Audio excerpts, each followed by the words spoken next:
Comenzamos entonces con las ruinas circulares.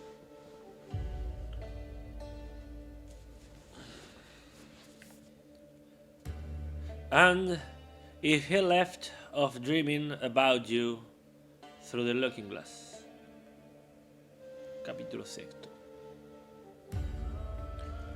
Nadie lo vio desembarcar en la unánime noche. Nadie vio la canoa de bambú sumiéndose en el fango sagrado, pero a los pocos días nadie ignoraba que el hombre taciturno venía del sur y que su patria era una de las infinitas aldeas que están aguas arriba, en el flanco violento de la montaña, donde el idioma Zend no está contaminado de griego y donde es infrecuente la lepra. Lo cierto es que el hombre gris besó el fango, repechó la ribera sin apartar, probablemente sin sentir, las cortaderas que le dilaceraban las carnes y se arrastró, mareado y ensangrentado, hasta el recinto circular que corona un tigre o un caballo de piedra, que tuvo alguna vez el color del fuego y que ahora es el de la ceniza. Ese redondel es un templo que devoraron los incendios antiguos, que la selva palúdica ha profanado y cuyo Dios no recibe honor de los hombres. El forastero se tendió bajo el pedestal. Lo despertó el sol alto. Comprobó sin asombro que las heridas se habían cicatrizado. Cerró los ojos pálidos y durmió, no por flaqueza de la carne, sino por determinación de la voluntad. Sabía que ese templo era el lugar que requería su invencible propósito. Sabía que los árboles incesantes no habían logrado estrangular, río arriba, las ruinas de otro templo propicio, también de dioses incendiados y muertos. Sabía que su inmediata obligación era el sueño. Hacia la medianoche los despertó el grito inconsolable de un pájaro. Rastros de pies descalzos, unos higos y un cántaro le advirtieron que los hombres de la región habían espiado con respeto su sueño y solicitaban su amparo o temían su magia. Sintió el frío del miedo y buscó en la muralla dilapidada un nicho sepulcral y se tapó con hojas desconocidas. El propósito que lo guiaba no era imposible, aunque sí sobrenatural. Quería soñar un hombre, quería soñarlo con integridad minuciosa e imponerlo a la realidad. Ese proyecto mágico había agotado el espacio entero de su alma.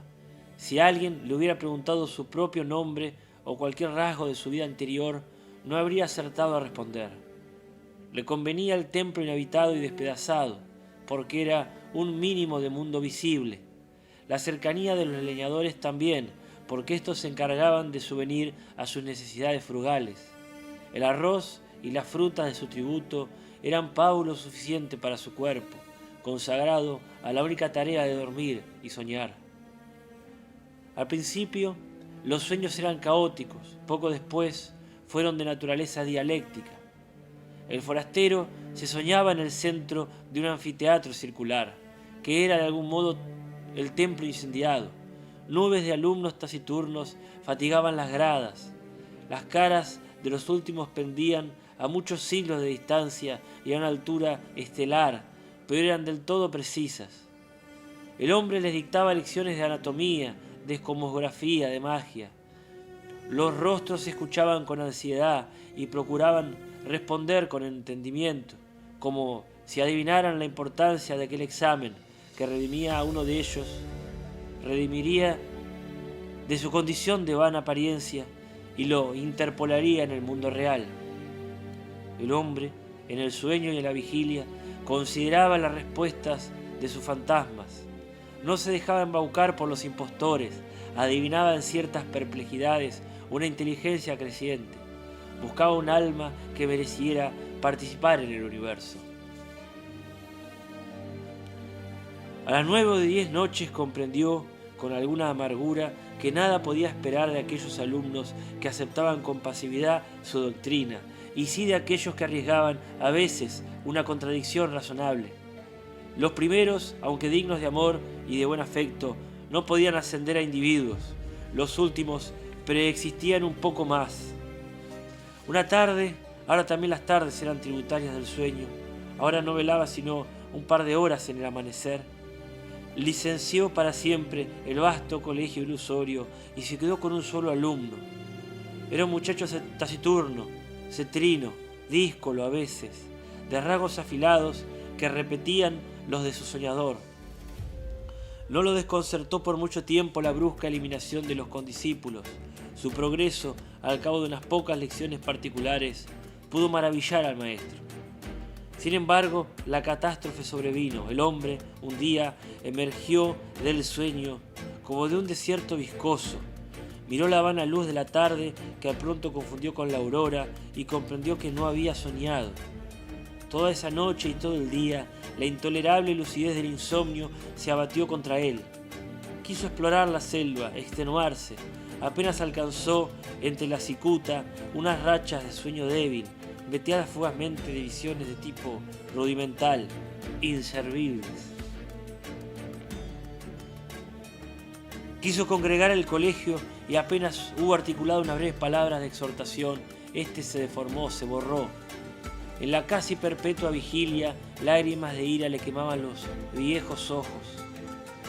Comprendió que el empeño de modelar la materia incoherente y vertiginosa de que se componen los sueños es el más arduo que pueda cometer un varón, aunque penetre otros los enigmas del orden superior y del inferior.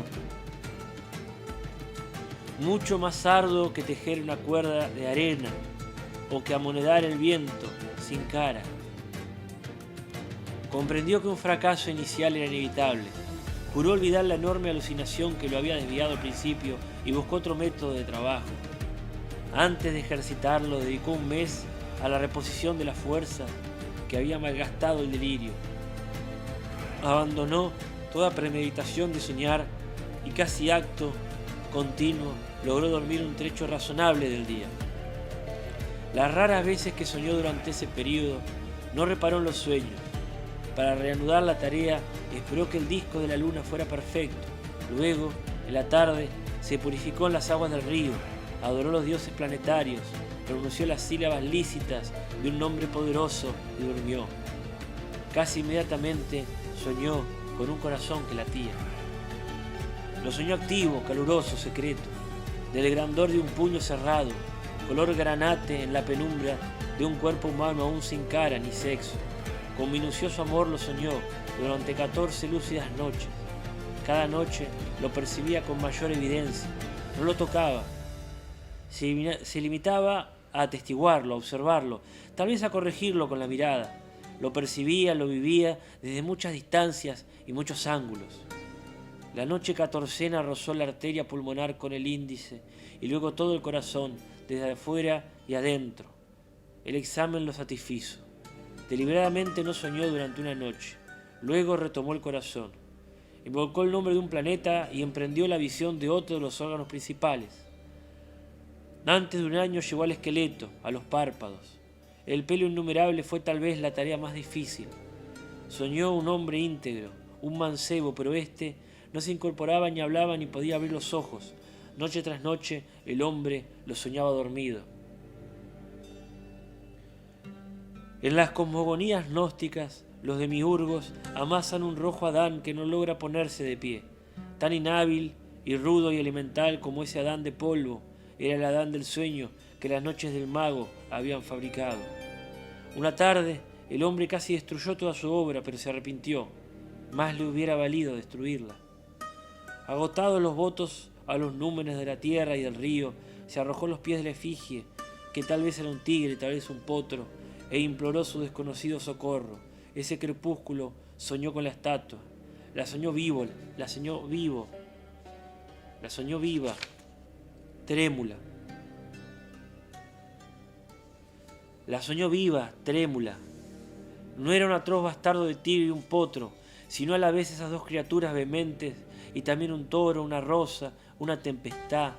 Ese múltiple Dios le reveló que su nombre terrenal era fuego, que en ese templo circular y en otros iguales le habían rendido sacrificios y culto, y que mágicamente animaría al fantasma soñado, de suerte que todas las criaturas, excepto el fuego mismo y el soñador, lo pensaran un hombre de carne y hueso. Le ordenó que una vez instruido en los ritos, lo enviara al otro templo despedazado cuyas pirámides persisten aguas abajo, para que alguna voz lo glorificara en aquel edificio desierto. En el sueño del hombre que soñaba, el soñado se despertó. El mago ejecutó esas órdenes, consagró un plazo que finalmente abarcó 2 años a descubrir los arcanos del universo y del culto del fuego. Íntimamente le dolía apartarse de él. Con el pretexto de la necesidad pedagógica, dilataba cada día las horas dedicadas al sueño. También rehizo el hombre derecho, acaso deficiente. A veces lo inquietaba una imprecisión de que ya todo eso había acontecido. En general sus días eran felices. Al cerrar los ojos pensaba: ahora estaré con mi hijo, o más raramente, el hijo que he engendrado me espera y no existirá sino hoy. Gradualmente lo fue acostumbrando a la realidad. Una vez le ordenó que embanderara una cumbre lejana.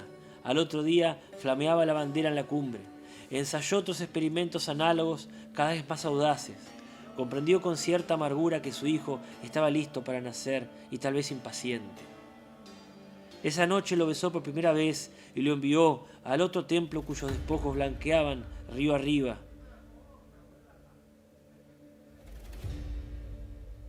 Esa noche lo besó por primera vez y lo envió al otro templo cuyos despojos blanqueaban río abajo, a muchas leguas de inextricable selva y de ciénaga.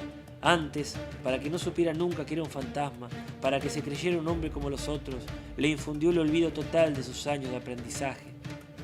Su victoria y su paz quedaron empañadas de hastío. En los crepúsculos de la tarde y del alba se posternaba ante la figura de piedra, tal vez imaginando que su hijo irreal ejecutaba idénticos ritos en otras ruinas circulares, aguas abajo. De noche no soñaba, o soñaba como lo hacen todos los hombres. Percibía con cierta palidez los sonidos y formas del universo. El hijo ausente se nutría de esas disminuciones de su alma. El propósito de su vida estaba colmado. El hombre persistió en una suerte de éxtasis. Al cabo de un tiempo que ciertos narradores de su historia prefieren computar en años y otros en lustros, lo despertaron 2 remeros a medianoche. No pudo ver sus caras, pero le hablaron de un hombre mágico en un templo del norte, capaz de hollar el fuego y de no quemarse. El mago recordó bruscamente las palabras del dios. Recordó que de todas las criaturas que componen el orbe, el fuego era la única que sabía que su hijo era un fantasma. Ese recuerdo apaciguador al principio acabó por atormentarlo. Temió que su hijo meditara en ese privilegio anormal y descubriera de algún modo su condición de mero simulacro. No ser un hombre, ser la proyección del sueño de otro hombre. ¡Qué humillación incomparable! ¡Qué vértigo! A todo padre le interesan los hijos que ha procreado, que ha permitido, en una mera confusión o felicidad. Es natural que el mago temiera por el porvenir de aquel hijo. Pensado entraña por entraña y rasgo por rasgo, en 1001 noches secretas. El término de sus cavilaciones fue brusco, pero lo prometieron algunos signos. Primero, al cabo de una larga sequía, una remota nube en un cerro, liviana como un pájaro. Luego, hacia el sur, el cielo que tenía el color rosado de la encía de los leopardos. Luego, las humaredas que arrumbraron el metal de las noches. Después la fuga pánica de las bestias, porque se repitió lo acontecido hace muchos siglos. Las ruinas del santuario del dios del fuego fueron destruidas por el fuego.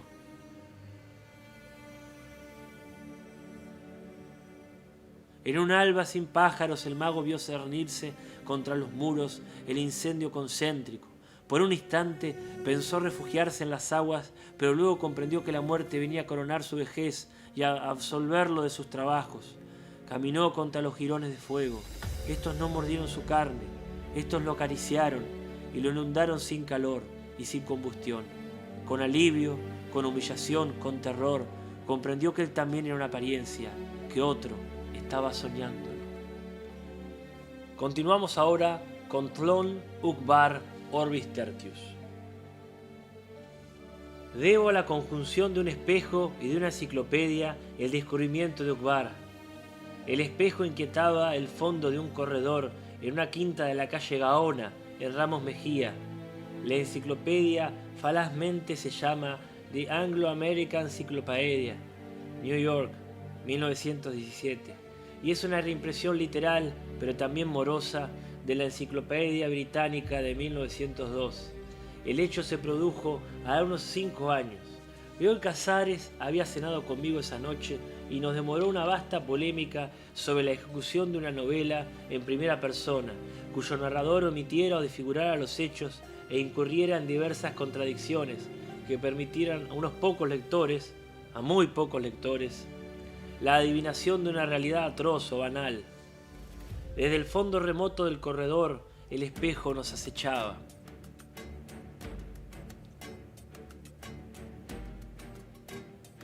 Descubrimos en la alta noche, ese descubrimiento es inevitable, que los espejos tienen algo monstruoso.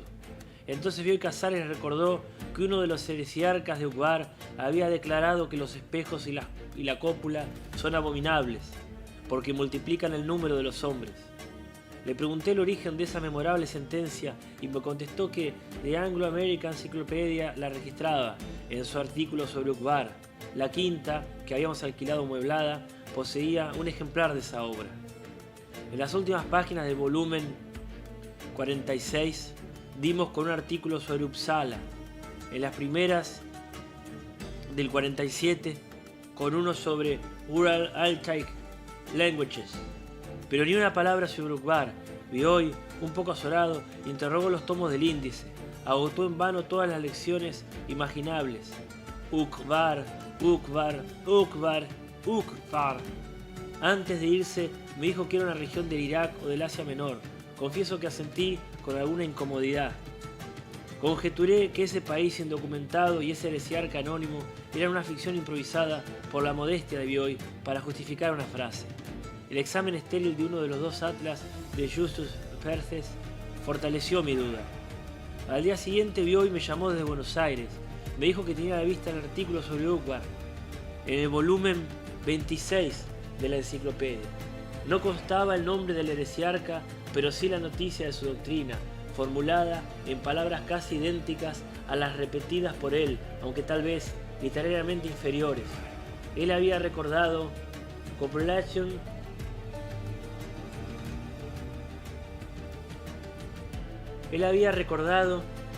and mirrors are abominable.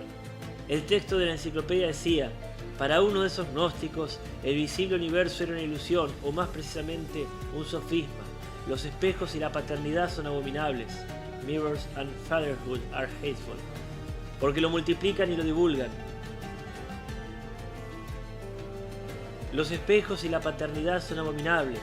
Mirrors and fatherhood are hateful. Porque lo multiplican y lo divulgan. Le dije sin faltar a la verdad que me gustaría ver ese artículo. A los pocos días lo trajo, lo cual me sorprendió, porque los escrupulosos índices cartográficos de la Erdkunde de Ritter ignoraban con plenitud el nombre de Uqbar. El volumen que trajo Bioy era efectivamente el 26 de la Anglo-American Encyclopedia. En la falsa carátula y en el lomo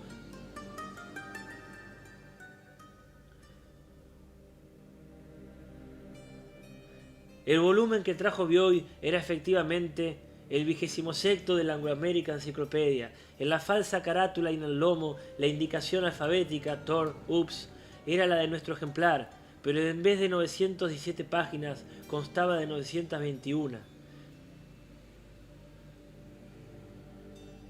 Esas 4 páginas adicionales comprendían al artículo sobre Uqbar, no previsto, como habrá advertido el lector, por la indicación alfabética. Comprobamos después que no hay otra diferencia entre los volúmenes. Los dos, según creo haber indicado, son reimpresiones de la 10ª Enciclopedia Británica. Bioy había adquirido su ejemplar en uno de tantos remates. Leímos con algún cuidado el artículo. El pasaje recordado por Bioy era tal vez el único sorprendente. El resto parecía muy verosímil, muy ajustado al tono general de la obra y, como es natural, un poco aburrido. Releyéndolo, descubrimos bajo su rigurosa escritura una fundamental vaguedad. De los 14 nombres que figuraban en la parte geográfica, solo reconocimos 3, Jorasán, Armenia, Erzurum, interpolados en el texto de un modo ambiguo. De los nombres históricos uno solo, el impostor Esmerdis el mago, invocado más bien como una metáfora. La nota parecía precisar las fronteras de Uqbar, pero sus nebulosos puntos de referencia eran ríos y cráteres y cadenas de esa misma región. Leímos, Verbo y Gracia, que las tierras bajas de Tsai, Yaldún y el delta de Aksá definen la frontera del sur y que en las islas de ese delta procrean los caballos salvajes. Eso al principio de la página 918. En la sección histórica, página 920, supimos que a raíz de las persecuciones religiosas del siglo XIII, eso al principio de la página 918. En la sección histórica, página 920, supimos que a raíz de las persecuciones religiosas del siglo XIII, los ortodoxos buscaron amparo en las islas, donde perduran todavía sus obeliscos y donde no es raro exhumar sus espejos de piedra. La sección idioma y literatura era breve, un solo rasgo memorable. Anotaba que la literatura de Ukvar era de carácter fantástico y que sus epopeyas y sus leyendas no se referían jamás a la realidad, sino a las dos regiones imaginarias de Mielknas y de Tlon. La biografía enumeraba 4 volúmenes que no hemos encontrado hasta ahora, aunque el tercero, Silas Haslam, History of the Land Called Ukvar, 1874, figuraba en los catálogos de la librería de Bernard Quaritch. El primero, Lesvare and Leichenwerth Bemerkungen über das Land Ukvar in Kleinasien, data de 1641 y es obra de Johannes Valentinus Andrea. El hecho es significativo. Un par de años después di con ese nombre en las inesperadas páginas de The Quincy Writings, 13º volumen, y supe que era el de un teólogo alemán que a principios del siglo XVII describió la imaginaria comunidad de la Rosa Cruz, que otros luego fundaron a imitación de lo prefigurado por él. Esa noche visitamos la Biblioteca Nacional. En vano fatigamos atlas, catálogos, anuarios de sociedades geográficas, memorias de viajeros e historiadores. Nadie había estado nunca en Ukvar. El índice general de la enciclopedia de Bioy tampoco registraba ese nombre. Al día siguiente, Carlos Mastronardi, a quien yo había referido el asunto, advirtió en una librería de Corrientes y Talcahuano los negros y dorados lomos de la Anglo American Cyclopedia. Entró e interrogó el volumen 26. Naturalmente no dio con el menor indicio de Ukvar. Segunda parte. Algún recuerdo limitado y menguante de Herbert Ashe, ingeniero de los ferrocarriles del sur, persiste en el hotel de Adrogué, entre las efusivas madreselvas y en el fondo ilusorio de los espejos. En vida padeció de irrealidad, como tantos ingleses. Muerto, no es siquiera el fantasma que ya era entonces. Era alto y desganado, y su cansada barba rectangular había sido roja. Entiendo que era viudo, sin hijos. Cada tantos años iba a Inglaterra a visitar, juzgo por unas fotografías que nos mostró, un reloj de sol y unos robles. Mi padre había estrechado con él, el verbo es excesivo, una de esas amistades inglesas que empiezan por excluir la confidencia y que muy pronto omiten el diálogo. Solían ejercer un intercambio de libros y de periódicos. Solían batirse al ajedrez taciturnamente. Lo recuerdo en el corredor del hotel, con un libro de matemáticas en la mano, mirando a veces los colores irrecuperables del cielo. Una tarde hablamos del sistema duodecimal de numeración, en el que 12 se escribe 10. Ashe dijo que precisamente estaba trasladando no sé qué tablas duodecimales a sexagesimales, en las que 60 se escribe 10. Agregó que ese trabajo le había sido encargado por un noruego en Río Grande do Sul. 8 años que lo conocíamos y no había mencionado nunca su estadía en esa región. Hablamos de vida pastoril, de capangas, de la etimología brasilera de la palabra gaucho, que algunos viejos orientales todavía pronuncian gaucho, y nada más se dijo, Dios me perdone, de funciones duodecimales. En septiembre de 1937 no estábamos nosotros en el hotel. Herbert Ashe murió de la rotura de un aneurisma. Días antes había recibido del Brasil un paquete sellado y certificado. Era un libro en octavo mayor. Ashe lo dejó en el bar donde meses después lo encontré. Me puse a hojearlo y sentí un vértigo asombrado y ligero que no describiré, porque esta no es la historia de mis emociones, sino de Ukbar, y Thlon, y Orbis Tertius. En una noche del Islam que se llama la noche de las noches, se abren de par en par las secretas puertas del cielo, y es más dulce el agua en los cántaros. Si esas puertas se abrieran, no sentiría lo que en esa tarde sentí. El libro estaba redactado en inglés y lo integraban 1001 páginas. En el amarillo lomo de cuero leía esas curiosas palabras que la falsa carátula repetía. A First Encyclopedia of Thlon, Vol.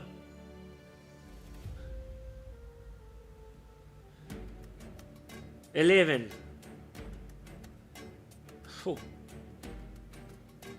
Eleven.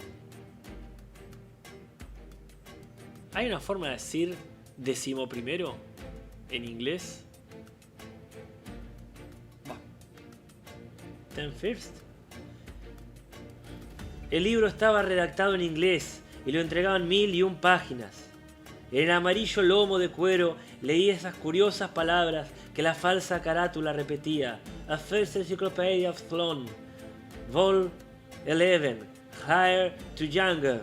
No había indicación de qué fecha ni de lugar. En la primera página y en una hoja de papel de seda que cubría una de las láminas en colores, había estampado un óvalo azul con esta inscripción: Orbis Tertius. Hacía 2 años que yo había descubierto en un tomo de cierta enciclopedia pirática una somera descripción de un falso país. Ahora me deparaba el azar, algo más precioso y más arduo. Ahora tenía en las manos un vasto fragmento metódico de la historia total de un planeta desconocido, con sus arquitecturas y sus barajas, con el pavor de sus mitologías y el rumor de sus lenguas, con sus emperadores y sus mares, con sus minerales y sus pájaros y sus peces, con su álgebra y su fuego, con su controversia teológica y metafísica, todo ello articulado, coherente, sin visible propósito doctrinal o tono paródico. En el 11º tomo de que hablo hay alusiones a tomos ulteriores y precedentes. Néstor Ibarra, en un artículo ya clásico de la NRF, ha negado que existen esos aláteres. Ezequiel Martínez Estrada y Drieu La Rochelle han refutado, quizás victoriosamente, esa duda. El hecho es que hasta ahora las pesquisas más diligentes han sido estériles. En vano hemos desordenado las bibliotecas de las 2 Américas y de Europa. Alfonso Reyes, harto de esas fatigas subalternas de índole policial, propone que entre todos acometamos la obra de reconstruir los muchos y macizos tomos que faltan, ex ungue leonem. Calcula entre veras y burlas que una generación de tlonistas puede bastar. Ese arriesgado cómputo nos retrae el problema fundamental. ¿Quiénes inventaron a Thlon? El plural es inevitable, porque la hipótesis de un solo inventor, de un infinito Leibniz, obrando en las tinieblas y en la modestia, ha sido descartada unánimemente. Se conjetura que este Brave New World es obra de una sociedad secreta de astrónomos, de biólogos, de ingenieros, de metafísicos, de poetas, de químicos, de algebristas, de moralistas, de pintores, de geómetras, dirigidos por un oscuro hombre de genio. Abundan individuos que dominan esas disciplinas diversas, pero no los capaces de invención y menos los capaces de subordinar la invención a un riguroso plan sistemático. Ese plan es tan vasto que la contribución de cada escritor es infinitesimal. Al principio se creyó que Thlon era un mero caos, una irresponsable licencia de la imaginación. Ahora se sabe que es un cosmos, y las íntimas leyes que lo rigen han sido formuladas, siquiera en modo provisional. Básteme recordar que las contradicciones aparentes del 11º tomo son la piedra fundamental de la prueba de que existen los otros. Tan lúcido y tan justo es el orden que se ha observado en él. Las revistas populares han divulgado, con perdonable exceso, la zoología y la topografía de Thlon. Yo pienso que sus tigres transparentes y sus torres de sangre no merecen tal vez la continua atención de todos los hombres. Yo me atrevo a pedir unos minutos para su concepto del universo. Hume notó para siempre que los argumentos de Beckerley no admiten la menor réplica y no causan la menor convicción. Ese dictamen es del todo verídico en su aplicación a la Tierra, del todo falso en Thlon. Las naciones de ese planeta son congénitamente idealistas. Su lenguaje y las derivaciones de su lenguaje, la religión, las letras, la metafísica, presuponen el idealismo. El mundo para ellos no es un concurso de objetos en el espacio, es una serie heterogénea de actos independientes. Es sucesivo, temporal, no espacial. No hay sustantivos en la conjetural Ursprach de Tlön, de la que proceden los idiomas actuales y los dialectos. Hay verbos impersonales, calificados por sufijos o prefijos, monosilábicos de valor adverbial. Por ejemplo, no hay una palabra que corresponda a la palabra luna, pero hay un verbo que sería en español lunecer o lunar.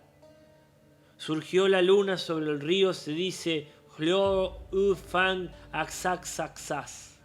Mlo, o sea, en su orden, hacia arriba, upward, detrás del duradero fluir, luneció. Jules Solar traduce con brevedad. Upa trasperfluyue luno. Upward. Behind the onstreaming it moonet. Lo anterior se refiere a los idiomas del hemisferio austral.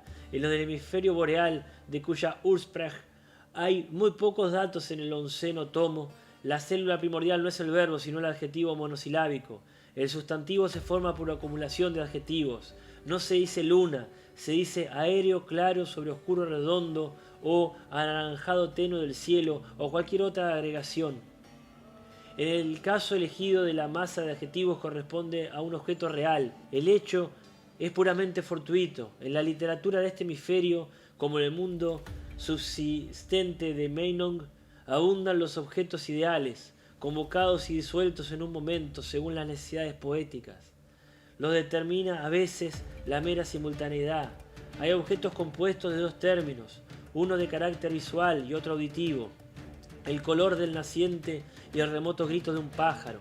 Los hay de muchos. El sol y el agua contra el pecho del nadador, el vago rosa trémulo que se ve con los ojos cerrados, la sensación de quien se deja llevar por un río y también por el sueño. Estos objetos de segundo grado pueden combinarse con otros. El proceso, mediante ciertas abreviaturas, es prácticamente infinito. Hay poemas famosos compuestos de una sola enorme palabra. Esta palabra integra un objeto poético. Hay poemas famosos compuestos de una sola enorme palabra. Esta palabra integra un objeto poético creado por el autor. El hecho de que nadie crea en la realidad de los sustantivos hace, paradójicamente, que sea interminable su número. Los idiomas del hemisferio boreal de Tlön poseen todos los nombres de las lenguas indoeuropeas y otros muchos más. No es exagerado afirmar que la cultura clásica de Tlön comprende una sola disciplina, la psicología.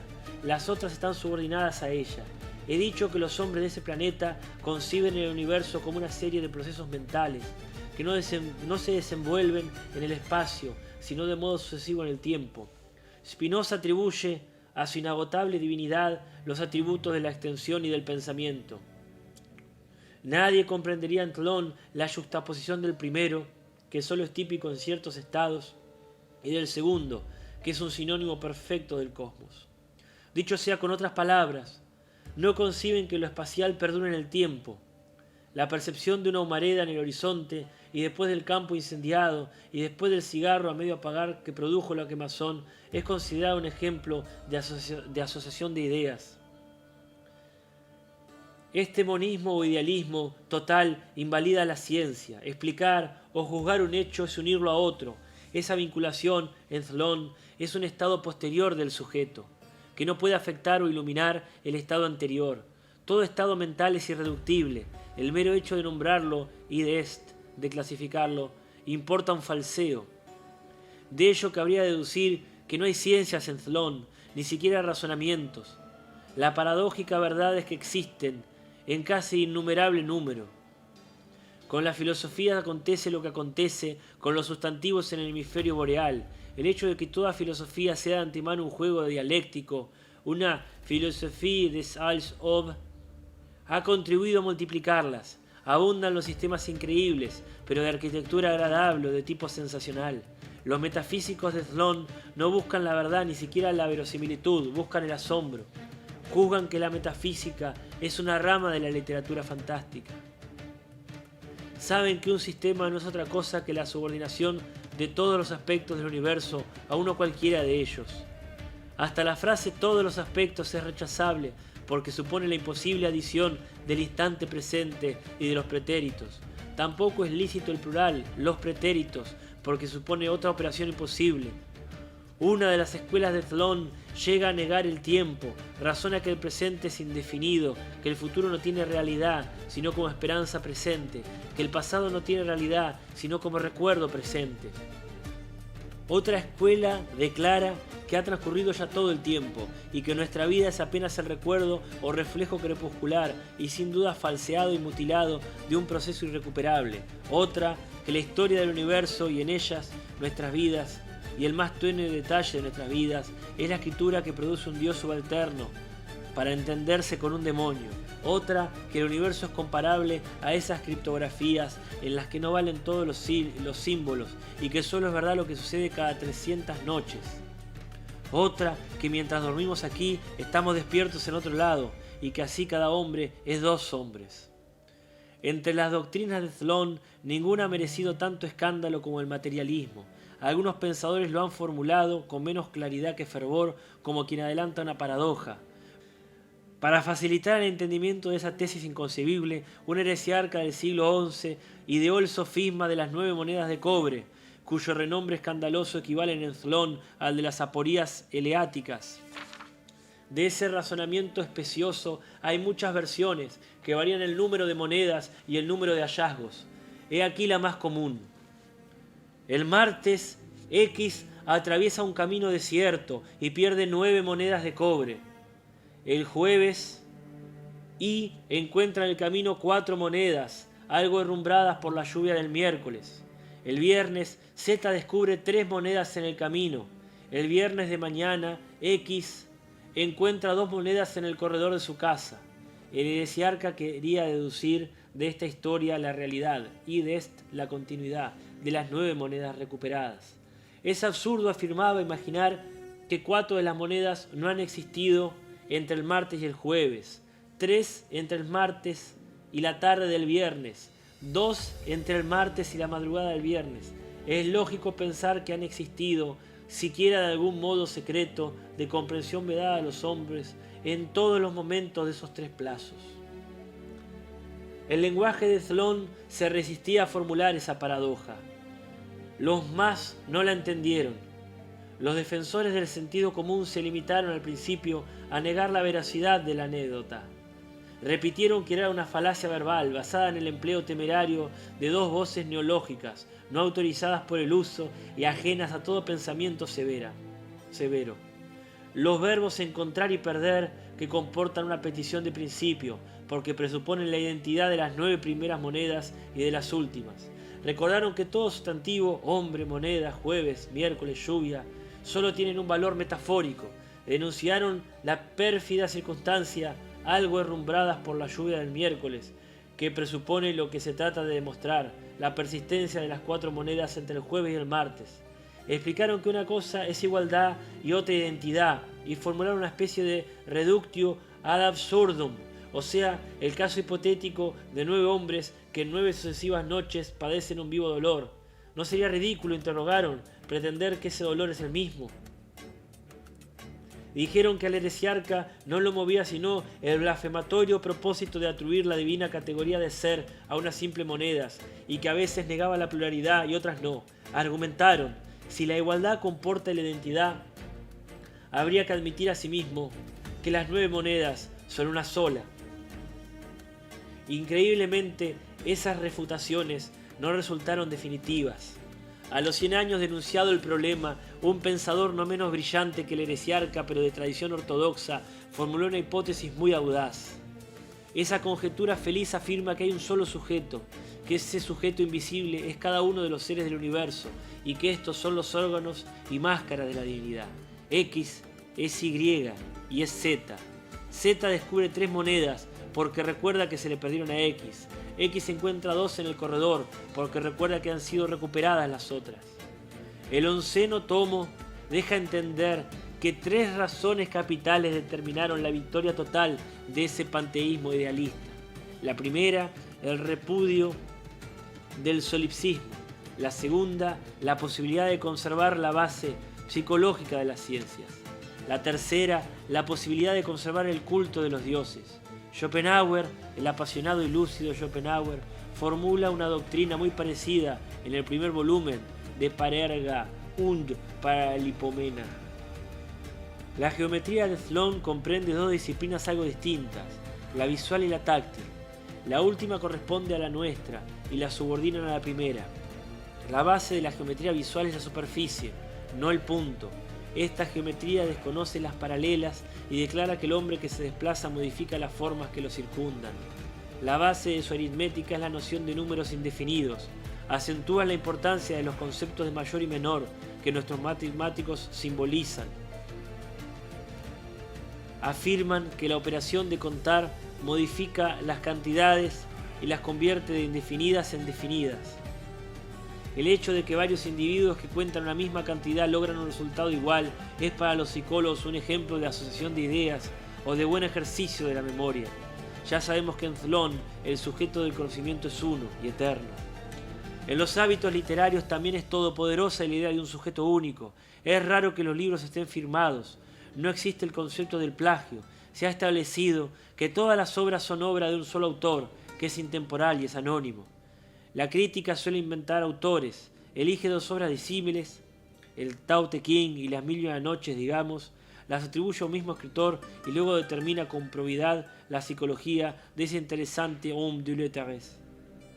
También son distintos los libros. Los de ficción abarcan un solo argumento, con todas las permutaciones imaginables.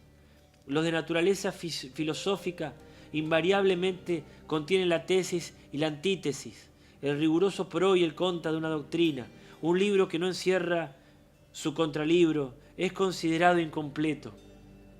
Siglos y siglos de idealismo no han dejado de influir en la realidad.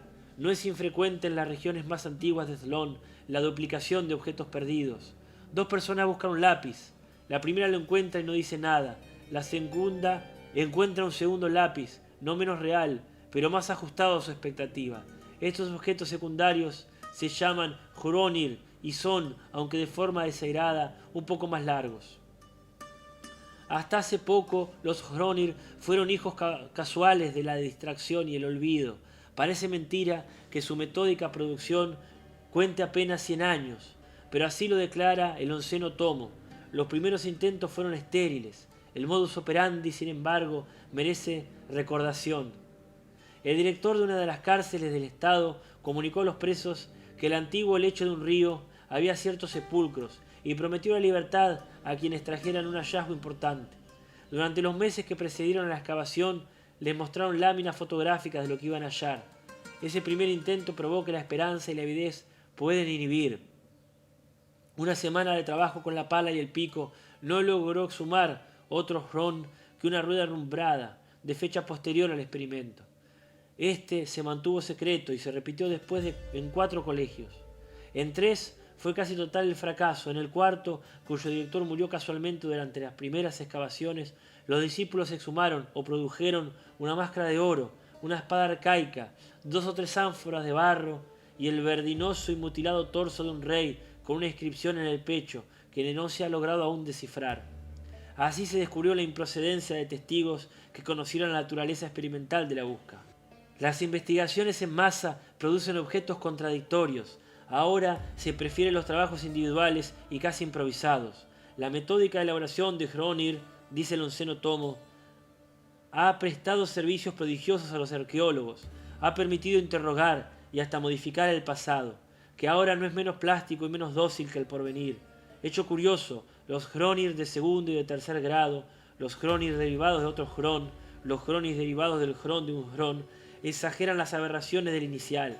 Los de quinto son casi uniformes, los de noveno se confunden con los de segundo, en los de undécimo hay una pureza de líneas que los originales no tienen.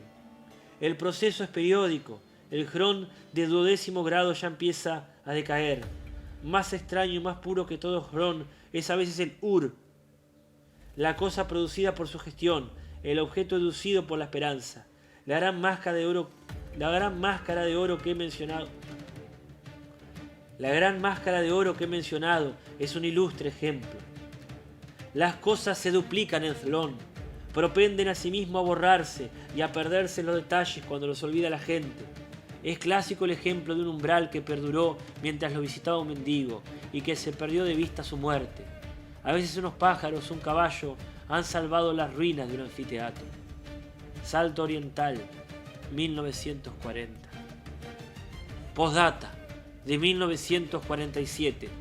Reproduzco el artículo anterior tal como apareció en la Antología de la Literatura Fantástica, 1940, sin otra decisión que algunas metáforas y que una especie de resumen burlón que ahora resulta frívolo. Han ocurrido tantas cosas desde esa fecha. Me limitaré a recordarlas. En marzo de 1941 se descubrió una carta manuscrita de Gunnar Erfjord en un libro de Hinton que había sido de Herbert Ashe. El sobre tenía el sello postal de Ouro Preto. La carta elucidaba enteramente el misterio de Thlon. Su texto corrobora la hipótesis de Martínez Estrada. A principios del siglo XVIII, en una noche de Lucerna o de Londres, empezó la espléndida historia. Una sociedad secreta y benévola que entre sus afiliados tuvo a Dalgarno y después a George Beckerley, surgió para inventar un país. En el vago programa inicial figuraban los estudios herméticos, la filantropía y la cábala. De esa primera época data el curioso libro de Andrea. Al cabo de unos años de conciliábulos y de síntesis prematuras, comprendieron que una generación no bastaba para articular un país. Resolvieron que cada uno de los maestros que la integraban eligiera un discípulo para la continuación de la obra. Esa disposición hereditaria prevaleció. Después de un hiato de 2 siglos, la perseguida fraternidad resurge en América. Hacia 1824, en Memphis, Tennessee, uno de los afiliados conversa con el ascético millonario Ezra Buckley. Este lo deja hablar con algún desdén y se ríe de la modestia del proyecto. Le dice que en América es absurdo inventar un país y le propone la invención de un planeta. A esa gigantesca idea añade otra, hija de su nihilismo: la de guardar en el silencio la empresa enorme. Circulaban entonces los 20 tomos de la Enciclopedia Británica. Buckley sugiere una enciclopedia metódica del planeta ilusorio. Les dejará sus cordilleras auríferas, sus ríos navegables, sus praderas holladas por el toro y por el bisonte, sus negros, sus prostíbulos y sus dólares, bajo una condición: la obra no pactará con el impostor Jesucristo. Buckley descree de Dios, pero quiere demostrar al Dios no existente que los hombres mortales son capaces de concebir un mundo. Buckley es envenenado en Baton Rouge en 1828. En 1914 la sociedad remite a sus colaboradores, que son 300, el volumen final de la primera enciclopedia de Thlon. La edición es secreta. Los 40 volúmenes que comprende, la obra más vasta que han acometido los hombres, serían la base de otra más minuciosa, redactada no ya en inglés, sino en alguna de las lenguas de Thlon. Esa revisión de un mundo ilusorio se llama provisoriamente Orbis Tertius, y uno de sus modestos demiurgos fue Herbert Ashe. No sé si como agente de Gunnar Erfjord o como aliado. Su recepción de un ejemplar del 11º tomo parece favorecer lo segundo, pero ¿y los otros? Hacia 1942 arreciaron los hechos. Recuerdo con singular nitidez uno de los primeros y me parece que algo sentí de su carácter premonitorio. Ocurrió en un departamento de la calle Laprida, frente a un claro y alto balcón que miraba el ocaso. La princesa de Fongy-Lucinge había recibido de Poitiers su vajilla de plata. Del vasto fondo de un cajón rubicado de sellos internacionales iban saliendo finas cosas inmóviles, platería de Utrecht y de París, con dura fauna heráldica, un samovar, entre ellas, con su perceptible y tenue temblor de pájaro dormido, latía misteriosamente una brújula. La princesa no la reconoció. La aguja azul anhelaba el norte magnético, la caja de metal era cóncava, las letras de la esfera correspondían a uno de los alfabetos de Thlon. Tal fue la primera intrusión del mundo fantástico en el mundo real. Un azar que me inquieta hizo que yo también fuera testigo de la segunda. Ocurrió unos meses después, en la pulpería de un brasilero, en la Cuchilla Negra. Amorim y yo regresábamos de Santa Ana. Una creciente del río Tacuarembó nos obligó a probar y a sobrellevar esa rudimentaria hospitalidad. El pulpero nos acomodó unos catres crujientes en una pieza grande, entorpecida de barriles y cueros. Nos acostamos, pero no nos dejó dormir hasta el alba la borrachera de un vecino invisible que alternaba de nuestros inextricables con rachas de milongas, más bien con rachas de una sola milonga. Como es de suponer, atribuimos a la fogosa caña del patrón ese griterío insistente. A la madrugada, el hombre estaba muerto en el corredor. La aspereza de la voz nos había engañado. Era un muchacho joven. En el delirio se le habían caído del tirador unas cuantas monedas y un cono de metal reluciente del diámetro de un dado. En vano, un chico trató de recoger ese cono. Un hombre apenas acertó a levantarlo. Yo lo tuve en la palma de la mano algunos minutos. Recuerdo que su peso era intolerable y que después de retirado el cono, la opresión perduró. También recuerdo el círculo preciso que me grabó en la carne. Era evidencia de un objeto muy chico y a la vez pesadísimo. Dejaban una impresión desagradable de asco y de miedo. Un paisano propuso que lo tiraran al río Correntoso. A morir lo adquirió mediante unos pesos. Nadie sabía nada del muerto salvo que venía de la frontera. Esos conos pequeños y muy pesados, hechos de un metal que no es de este mundo, son imagen de la divinidad en ciertas regiones de Thlon. Aquí doy término a la parte personal de mi narración. Lo demás está en la memoria, cuando no en la esperanza o en el temor, de todos mis lectores. Básteme recordar o mencionar los hechos subsiguientes, con una mera brevedad de palabras que el cóncavo recuerdo general enriquecerá o ampliará. Hacia 1944, un investigador del diario The American de Nashville, Tennessee, exhumó en una biblioteca de Memphis los 40 volúmenes de la primera enciclopedia de Thlon. Hasta el día de hoy se discute si ese descubrimiento fue casual o se lo consintieron los directores del todavía nebuloso Orbis Tertius. Es verosímil lo segundo. Algunos rasgos increíbles del 11º tomo, verbigracia, la multiplicación de los Hronir, han sido eliminados o atenuados en el ejemplar de Memphis. Es razonable imaginar que esas tachaduras obedecen al plan de exhibir un mundo que no sea demasiado incompatible con el mundo real. La diseminación de objetos de Thlon en diversos países complementaría ese plan. El hecho es que la prensa internacional voció infinitamente el hallazgo. Manuales, antologías, resúmenes, versiones literales, reimpresiones autorizadas y reimpresiones piráticas de la obra mayor de los hombres abarrotaron y siguen abarrotando la tierra. Casi inmediatamente la realidad se dio en más de un punto. Lo cierto es que anhelaba ceder. Hace 10 años bastaba cualquier simetría con apariencia de orden, el materialismo dialéctico, el antisemitismo, el nazismo, para embelezar a los hombres. ¿Cómo no someterse a Thlon, a la minuciosa y vasta evidencia de un planeta ordenado? Inútil responder que la realidad también está ordenada. Quizá lo esté, pero de acuerdo a leyes divinas, traduzco, a leyes inhumanas, que no acabamos nunca de percibir. Thlon será un laberinto, pero es un laberinto urdido por hombres, un laberinto destinado a que lo descifren los hombres. El contacto y el hábito de Thlon han desintegrado este mundo.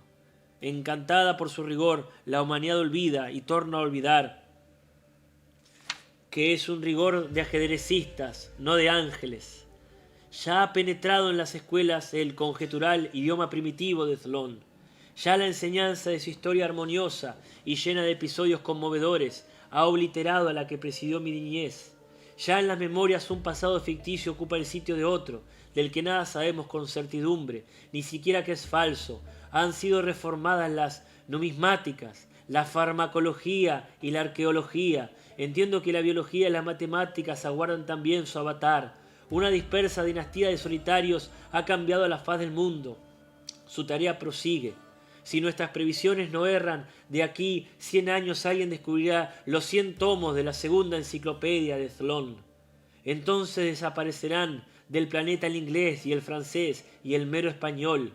El mundo será Thlon. Yo no hago caso. Yo sigo revisando en los quietos días del Hotel de Adrogué una indecisa traducción quevediana que no pienso dar a la imprenta del Urne Boreal de Brown.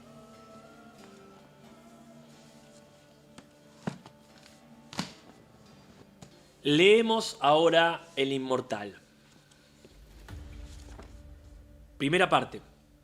Que yo recuerde, mis trabajos empezaron en un jardín de Tebas, Hecatómpilos, cuando Diocleciano era emperador. Yo había militado sin gloria en las recientes guerras egipcias. Yo era tribuno de una legión que estuvo acuartelada en Berenice frente al Mar Rojo. La fiebre y la magia consumieron a muchos hombres que codiciaban magnánimos el acero. Los mauritanos fueron vencidos. La tierra que antes ocuparon las ciudades rebeldes fue dedicada eternamente a los dioses plutónicos. Alejandría, debelada, imploró en vano la misericordia del César. Antes de un año las legiones reportaron el triunfo, pero yo logré apenas divisar el rostro de Marte. Esa privación me dolió y fue tal vez la causa de que yo me arrojara a descubrir, por temerosos y difusos desiertos, la secreta ciudad de los inmortales. Mis trabajos empezaron, he referido, en un jardín de Tebas. Toda esa noche no dormí, pues algo estaba combatiendo en mi corazón. Me levanté poco antes del alba. Mis esclavos dormían. La luna tenía el mismo color de la infinita arena. Un jinete rendido y ensangrentado venía del oriente. A unos pasos de mí rodó el caballo. Con una tenue voz insaciable me preguntó en latín el nombre del río que bañaba los muros de la ciudad. Le respondí que era el Egipto, que alimenta las lluvias. Otro es el río que persigo, replicó tristemente, el río secreto que purifica la muerte de los hombres. Oscura sangre le emanaba del pecho. Me dijo que su patria era una montaña que está del otro lado del Ganges, y que en esa montaña era fama que si alguien caminaba hacia el occidente, donde se acaba el mundo, llegaría al río cuyas aguas dan la inmortalidad. Agregó que en la margen ulterior se eleva la ciudad de los inmortales, rica en baluartes y en anfiteatros y templos. Agregó que en la margen ulterior se eleva la ciudad de los inmortales, rica en baluartes y anfiteatros y templos. Antes de la aurora murió, pero yo determiné descubrir la ciudad y su río. Interrogados por el verdugo, algunos prisioneros mauritanos confirmaron la relación del viajero. Alguien recordó la llanura licia, en el término de la tierra, donde la vida de los hombres es perdurable. Alguien las cumbres donde nace el Páctolo, cuyos moradores viven en un siglo. Alguien las cumbres donde nace el Pactolo, cuyos moradores viven un siglo. En Roma conversé con filósofos que sintieron que dilatar la vida de los hombres era dilatar su agonía y multiplicar el número de sus muertes. Ignoro si creí alguna vez en la ciudad de los inmortales. Pienso que entonces me bastó la tarea de buscarla. Flavio, procónsul de Getulia, me entregó 200 soldados para la empresa. También recluté mercenarios que se dijeron conocedores de los caminos y que fueron los primeros en desertar. Los hechos ulteriores han deformado hasta lo inextricable el recuerdo de nuestras primeras jornadas. Partimos de Arsínoe y entramos en el abrasado desierto.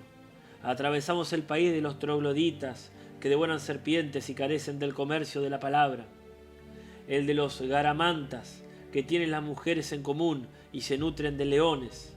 El de los augilas, que solo veneran el tártaro. Fatigamos otros desiertos, donde es negra la arena, donde el viajero debe usurpar las horas de la noche, pues el fervor del día es intolerable. De lejos divisé la montaña que dio nombre al océano. En sus laderas crece el euforbio, que anula los venenos. En la cumbre habitan los sátiros, nación de hombres ferales y rústicos, inclinados a la lujuria. Que esas regiones bárbaras, donde la tierra es madre de monstruos, pudieran albergar en su seno una ciudad famosa, a todos nos pareció inconcebible. Proseguimos la marcha, pues hubiera sido una afrenta retroceder. Algunos temerarios durmieron con la cara expuesta a la luna. La fiebre los ardió. En el agua depravada de las cisternas otros bebieron la locura y la muerte. Entonces comenzaron las deserciones. Muy poco después, los motines. Para reprimirlos, no vacilé ante el ejercicio de la severidad. Procedí rectamente, pero un centurión me advirtió que los sediciosos, ávidos de vengar la crucifixión de uno de ellos, maquinaban mi muerte. Huí del campamento con los pocos soldados que me eran fieles. En el desierto los perdí, entre los remolinos de arena y la vasta noche. Una flecha cretense me laceró. Varios días cerré sin encontrar agua, o un solo enorme día multiplicado por el sol, por la sed y por el temor de la sed. Dejé el camino al arbitrio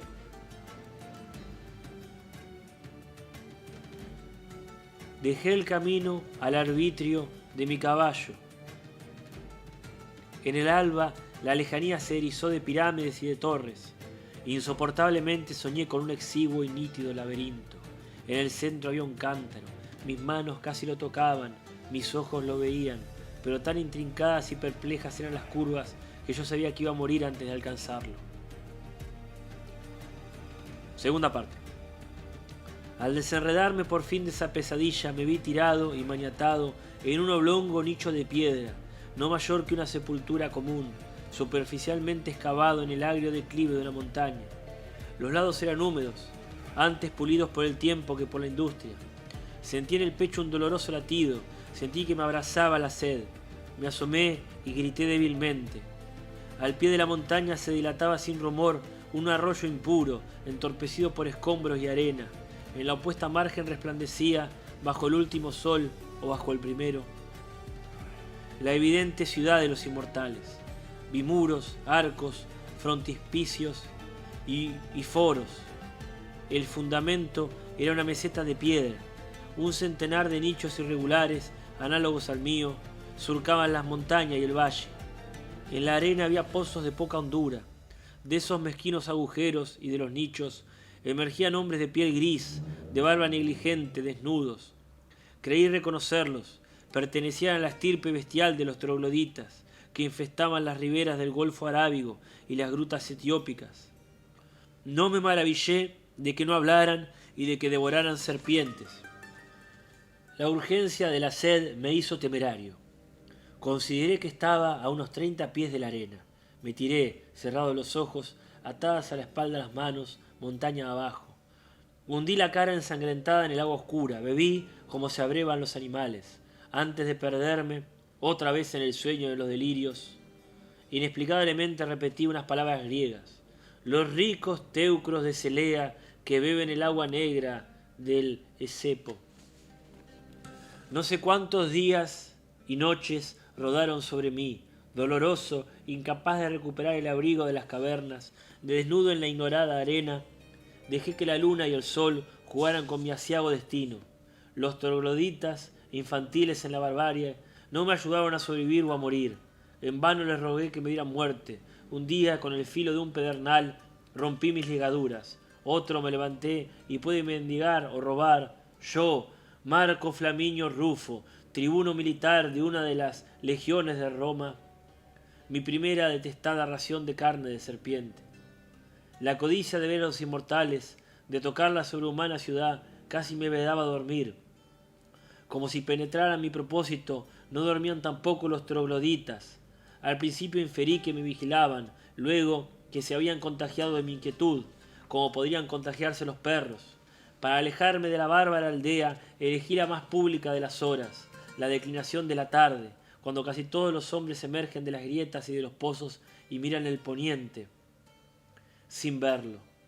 Oré en voz alta, menos para suplicar el favor divino que para intimidar a la tribu con palabras articuladas. Atravesé el arroyo que los médanos entorpecen y me dirigí a la ciudad. Confusamente me siguieron 2 o 3 hombres. Eran, como los otros de ese linaje, de menguada estatura. No inspiraban temor, sino repulsión. Debí rodear algunas hondonadas irregulares que me parecieron canteras, ofuscado por la grandeza de la ciudad. Yo la había creído cercana. Hacia la medianoche pisé, erizada de formas idolátricas en la arena amarilla, la negra sombra de sus muros. Me detuvo una especie de horror sagrado. Tan abominadas del hombre son la novedad y el desierto, que me alegré de que uno de los trogloditas me hubiera acompañado hasta el fin. Cerré los ojos y aguardé sin dormir que relumbrara el día. He dicho que la ciudad estaba fundada sobre una meseta de piedra. Esta meseta, comparable a un acantilado, no era menos ardua que los muros. En vano fatigué mis pasos. El negro basamento no descubría la menor irregularidad. Los muros invariables no parecían consentir una sola puerta. La fuerza del día hizo que yo me refugiara en una caverna. En el fondo había un pozo, en el pozo una escalera que se abismaba hacia la tiniebla inferior. Bajé por un caos de sórdidas galerías. Llegué a una vasta cámara circular, apenas visible. Había 9 puertas en aquel sótano. 8 daban a un laberinto que falazmente desembocaba en la misma cámara. La novena, a través de otro laberinto, daba a una segunda cámara circular, igual a la primera. Ignoro el número total de las cámaras. Mi desventura y mi ansiedad las multiplicaron. El silencio era hostil y casi perfecto. Otro rumor no había en esas profundas redes de piedra que un viento subterráneo, cuya causa no descubrí. Sin ruido se perdían entre las grietas hilos de agua herrumbrada. Horriblemente me habitué a ese dudoso mundo. Consideré increíble que pudiera existir otra cosa que sótanos provistos de 9 puertas y que sótanos largos que se bifurcan. Ignoro el tiempo que debí caminar bajo tierra. Sé que alguna vez confundí en la misma nostalgia la atroz aldea de los bárbaros y mi ciudad natal entre los racimos. En el fondo de un corredor, un no previsto muro me cerró el paso. Una remota luz cayó sobre mí. Alcé los ofuscados ojos. En lo vertiginoso, en lo altísimo, vi un círculo de cielo tan azul que pudo parecerme de púrpura. Unos peldaños de metal escalaban el muro. La fatiga me relajaba, pero subí, solo deteniéndome a veces para torpemente sollozar de felicidad. Fui divisando capiteles y astrágalos, frontones triangulares y bóvedas, confusas pompas de granito y del mármol. Así me fue deparado ascender de la ciega región de negros laberintos entretejidos a la resplandeciente ciudad. Emergía una suerte de plazoleta, mejor dicho, de patio.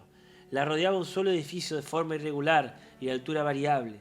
A ese edificio heterogéneo pertenecían las diversas cúpulas y columnas. Antes que ningún otro rasgo de ese monumento increíble, me suspendió lo antiquísimo de su fábrica. Sentí que era anterior a los hombres, anterior a la tierra. Esa notoria antigüedad, aunque terrible de algún modo para los ojos, me pareció adecuada al trabajo de obreros inmortales. Cautelosamente al principio, con indiferencia después, con desesperación al fin, erré por escaleras y pavimentos del inextricable palacio. Después averigüé que eran inconstantes la extensión y la altura de los peldaños, hecho que me hizo comprender la singular fatiga que me infundieron. Este palacio es fábrica de los dioses, pensé primeramente. Exploré los inhabitados recintos y corregí. Los dioses que lo edificaron han muerto. Noté sus peculiaridades y dije, los dioses que lo edificaron estaban locos.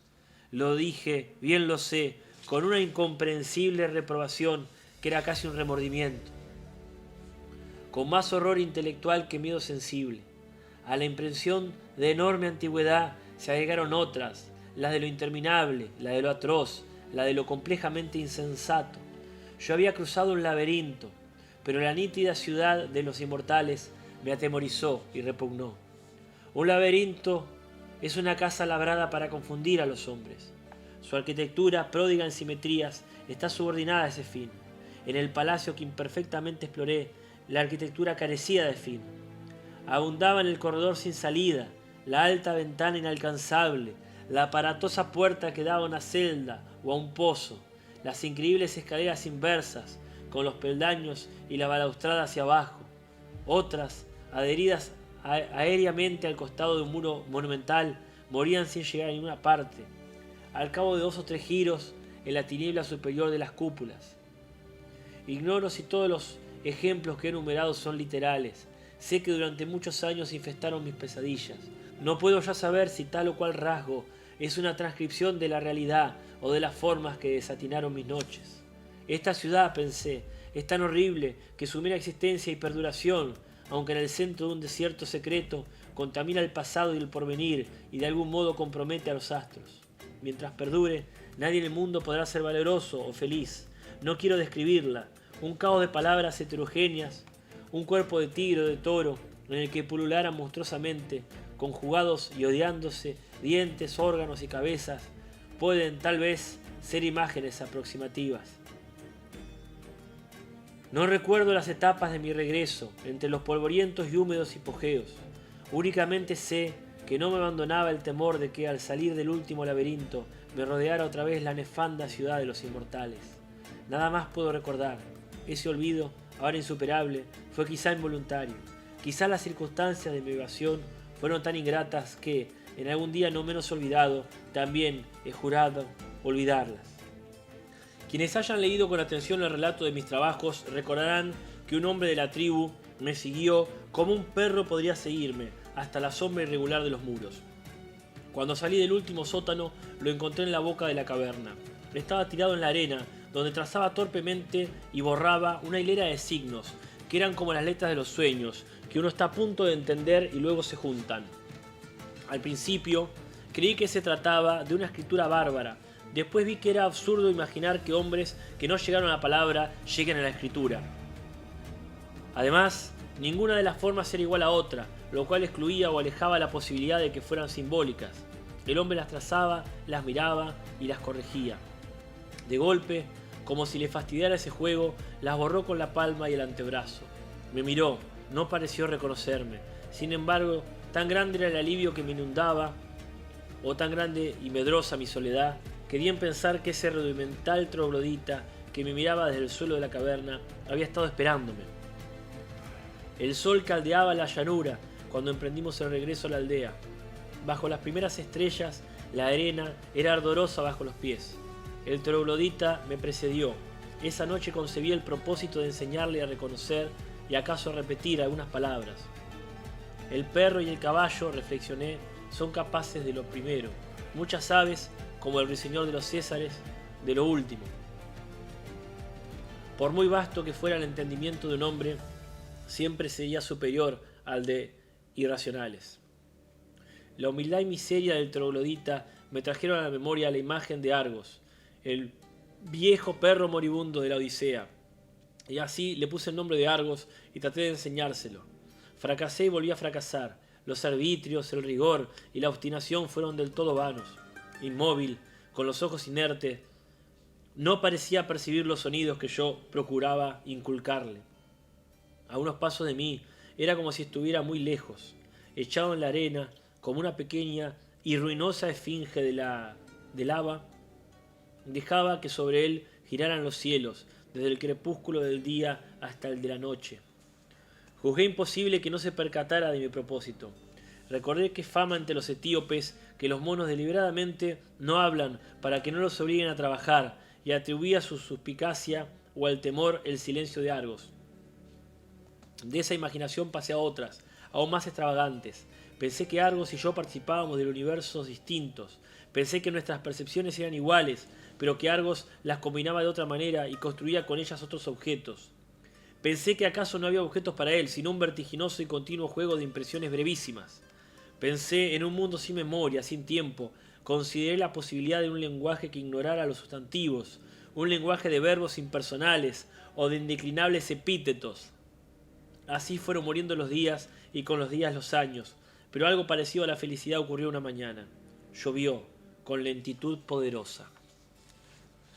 Las noches del desierto pueden ser frías, pero aquella había sido un fuego.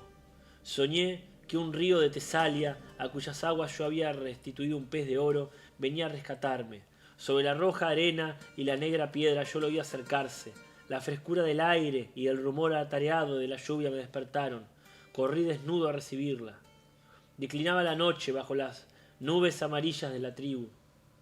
No menos dichosa que yo, se ofrecía a los vívidos aguaceros en una especie de éxtasis. Parecían coribantes a quienes posee la divinidad. Argos, puestos los ojos en la esfera, gemía, raudales le rodaban por la cara, no solo de agua, sino después lo supe de lágrimas. Argos, le grité, Argos. Entonces, con mansa admiración, como si descubriera una cosa perdida y olvidada hace mucho tiempo, Argos balbuceó estas palabras. Argos, perro de Ulises. Y después, también sin mirarme, este perro tirado en el estiércol. Fácilmente aceptamos la realidad, acaso porque intuimos que nada es real. Le pregunté qué sabía de la Odisea. La práctica del griego le era penosa. Tuve que repetir la pregunta. Muy poco, dijo. Menos que el rapsoda más pobre.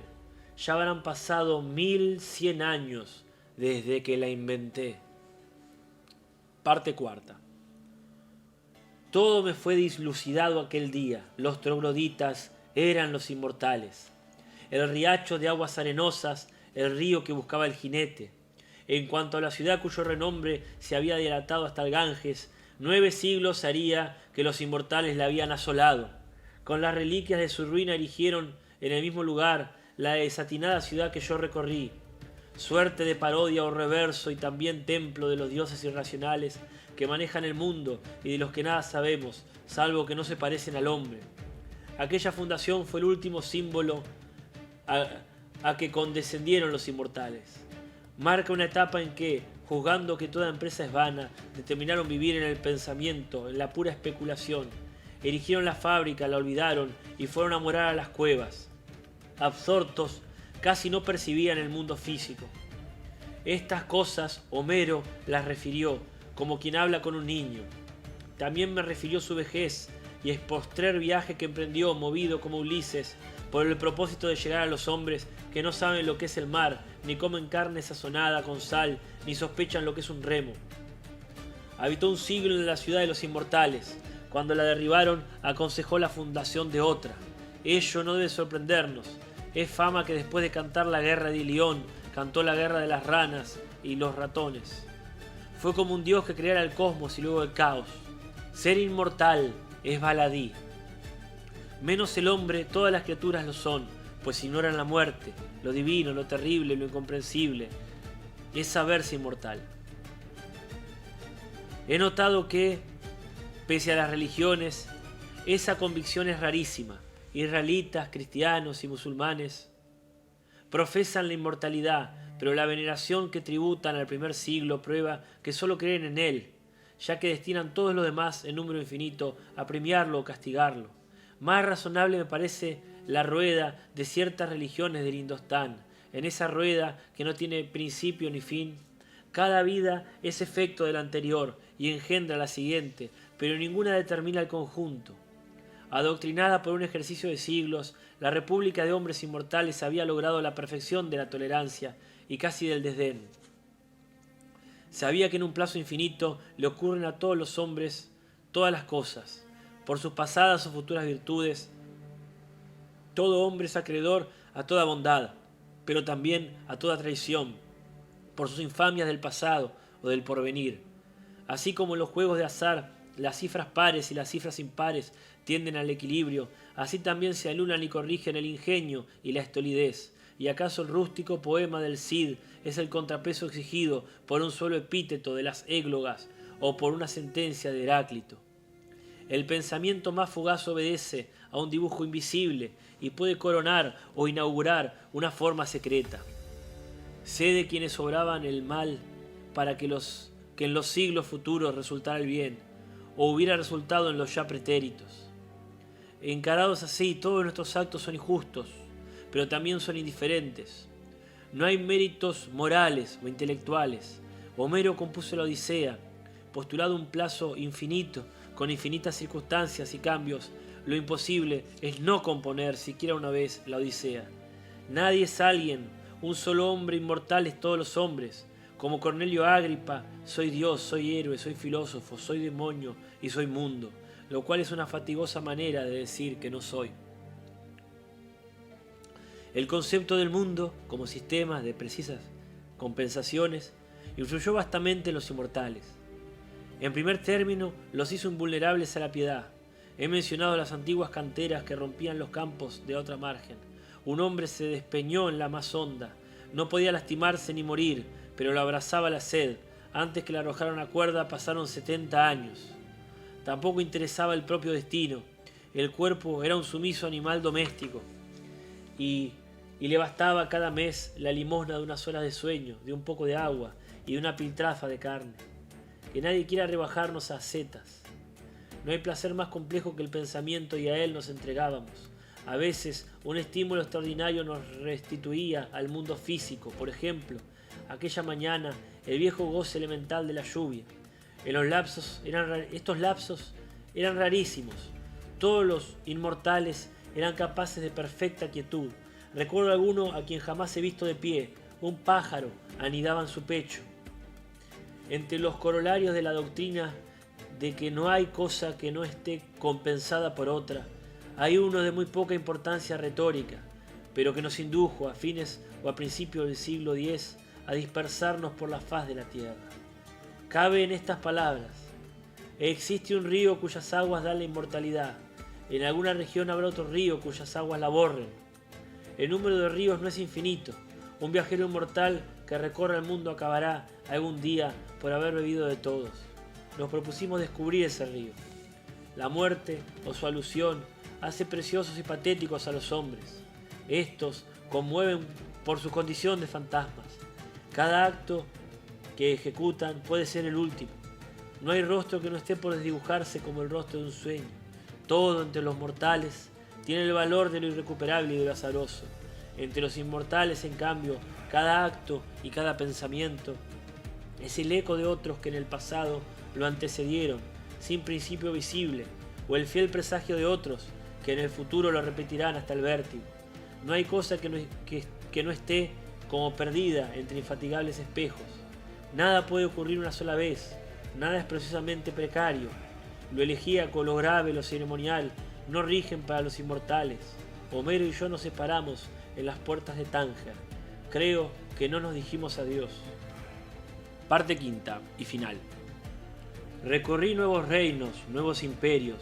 En el otoño de 1066 milité en el puente de Stamford. Ya no recuerdo si en la fila de Harold, que no tardó en hallar su destino, o en la de aquel infausto Harald Hardrada, que conquistó 6 pies de tierra inglesa o un poco más. En el séptimo siglo de la Égira, en el arrabal de Bulak, transcribí con pausada caligrafía, en un idioma que he olvidado, en un alfabeto que ignoro, los 7 viajes de Sinbad y la historia de la ciudad de bronce. En un patio de la cárcel de Samarcanda he jugado muchísimo al ajedrez. En Bikanir he profesado la astrología y también en Bohemia. En 1638 estuve en Kolosvar y después en Leipzig. En Aberdeen, en 1714, me suscribí a los 6 volúmenes de la Ilíada de Pope. Sé que los frecuenté con deleite. Hacia 1729 discutí el origen de ese poema con un profesor de retórica, llamado, creo, Giambattista. Sus razones me parecieron irrefutables. El 4 de octubre de 1921, el Patna, que me conducía a Bombay, tuvo que fondear en un puerto de la costa eritrea.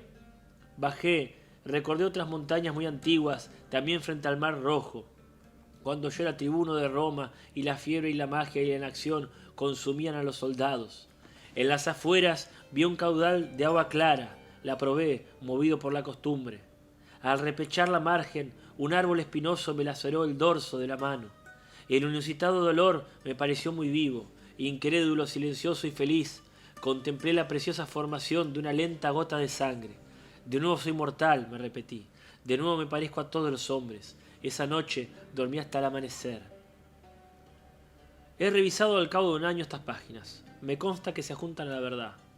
Pero en los primeros capítulos, y aún en ciertos párrafos de los otros, creo percibir algo falso.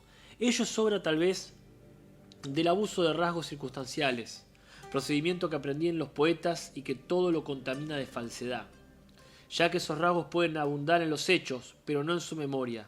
Creo, sin embargo, haber cubierto una razón más íntima. La escribiré, no importa que me juzguen fantástico. La historia que he narrado parece real porque en ella se mezclan los sucesos de 2 hombres distintos. En el primer capítulo, el jinete quiere saber el nombre del río que baña las murallas de Tebas. Flaminio Rufo, que antes ha dado a la ciudad el epíteto de Hecatómpilos, dice que el río es el Egipto.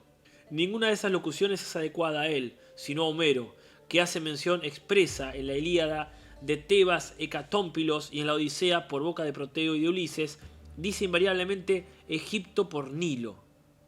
En el capítulo 2, el romano, al beber el agua inmortal, pronuncia las palabras en griego. Esas palabras son homéricas y pueden buscarse en el fin del famoso catálogo de las naves. Después, en el vertiginoso palacio, habla de una reprobación que era casi un remordimiento. Esas palabras corresponden a Homero, que había proyectado ese horror. Tales anomalías me inquietaron, otras, de orden estético, me permitieron descubrir la verdad. El último capítulo las incluye. Ahí está escrito que milité en el puente de Stamford, que transcribí en Bulak los viajes de Sinbad el Marino y que me suscribí en Aberdeen a la Ilíada inglesa de Pope. Se lee inter alia. En Bicanir he profesado la astrología y también en Bohemia. Ninguno de esos testimonios es falso. Lo significativo es el hecho de haberlos destacado. El primero de todos parece convenir a un hombre de guerra, pero luego se advierte que el narrador no repara en lo bélico y sí en la suerte de los hombres. Los que siguen son más curiosos. Una oscura razón elemental me obligó a registrarlos. Lo hice porque sabía que eran patéticos. No lo son. Dichos por el romano Flavio Rufo. Lo son, dichos por Homero. Es raro que éste copie en el siglo XIII las aventuras de Sinbad, de otro Ulises, y descubra, a la vuelta de muchos siglos, en un reino boreal y un idioma bárbaro, la forma de su Ilíada. En cuanto a la oración que recoge el nombre de Bicanir, se ve que la ha fabricado con un hombre de letras, ganoso, como el autor del catálogo de las naves, de mostrar vocablos espléndidos. Cuando se acerca al fin, ya no quedan imágenes del recuerdo, solo quedan palabras. No es extraño que el tiempo haya confundido las que alguna vez me representaron con las que fueron símbolos de la suerte de quien me acompañó tantos siglos. Yo he sido Homero, en breve no seré nadie, como Ulises, en breve seré todos, estaré muerto. Podata de 1950. Entre los comentarios que ha despertado la publicación anterior, el más curioso, ya que no el más urbano, bíblicamente se titula A Coat of Many Colors, Manchester 1948, y es obra de la tenacísima pluma del doctor Nahum Cordovero. Abarca unas 100 páginas. Habla de los centones griegos, de los centones de la baja latinidad, de Ben Jonson, que definió a sus contemporáneos como retazo de Séneca, del Virgilius Evangelizans de Alexander Ross, de los artificios de John Moore y de Eliot, y finalmente de la narración atribuida al anticuario Joseph Cartaphilus. Denuncia en el primer capítulo breves interpolaciones de Plinio, Historia Naturalis, volumen 8, en el segundo de Thomas de Quincy, Writings 3, 439, en el tercero de una epístola de Descartes al embajador Pierre Chanut, en el cuarto de Bernard Shaw, Back to Methuselah, quinto, interfiere de esas intrusiones o hurtos que todo documento es apócrifo. A mi entender, la conclusión es inadmisible. Cuando se acerca el fin, escribió Cartaphilus, ya no quedan imágenes del recuerdo, solo quedan palabras. Palabras desplazadas y mutiladas. Palabras de otros. Fue la pobre limosna que le dejaron las horas y los siglos.